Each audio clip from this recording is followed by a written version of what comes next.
Hey, welcome back, Michigan. It's time for another update in our state champs Mr. Football race powered by Hungry Howie's Pizza, the home of the original flavored crust. I'm Lauren Plant, joined as always by Sean Baligian, and this week we're taking the fan vote out of it. We decided to take part in a little exercise focusing strictly on performance, competition, and clutch play. If the race ended today, who would be in our Final Four, in our opinion, based on pure merit? Sean, you ready? I'm ready. All right, here we go. Let's start with the speedster out of Detroit Catholic Central, Samson Gash, a Michigan State commit and one of the fastest players in the country. He's been lighting up defenses all year for an unbeaten DCC team. Sean, how does Gash stack up when we apply the Mr. Football formula? Well, let's start with this. There's no substitute for speed. I mean, that's just the way it is. And this kid's got speed to burn. As we talked about earlier in the year, we're talking about a record-setting track star, right? So you compare his numbers, you compare his resume, and of course team success is part of it.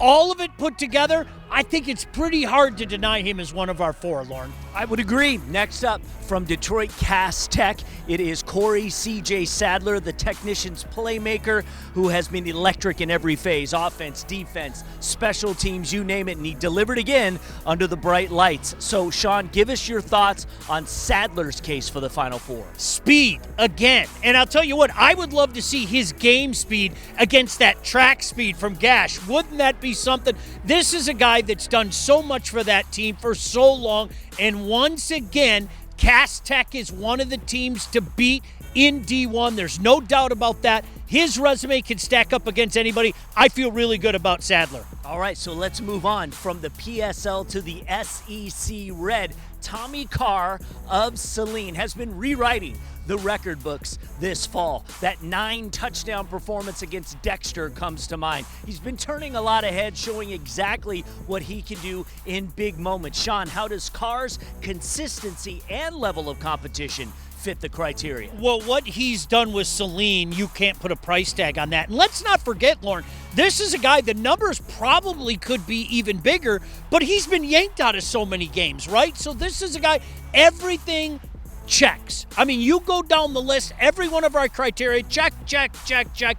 Can't deny that, and Saline's certainly another one of those teams to keep an eye on. All right, so rounding out our Final Four in this exercise, of course, Cade Kaufman from East Kentwood, a dual threat quarterback. He's tested every week in the rugged OK Red. That needs to be included in your thought process. Kaufman keeps his team in every game, brings a ton of leadership in the huddle. So, Sean, your thought on where he stands out among the state's elite? Well, he's one of the best on the west side. There's no doubt about that. And again, if you look at our criteria, and we live and die by our criteria, we said every single week, and here's another guy doing just that. He got recruited to the Big Ten school. He's taken his talents to Michigan State. As you mentioned, that conference, it seems like there's never, ever an off week.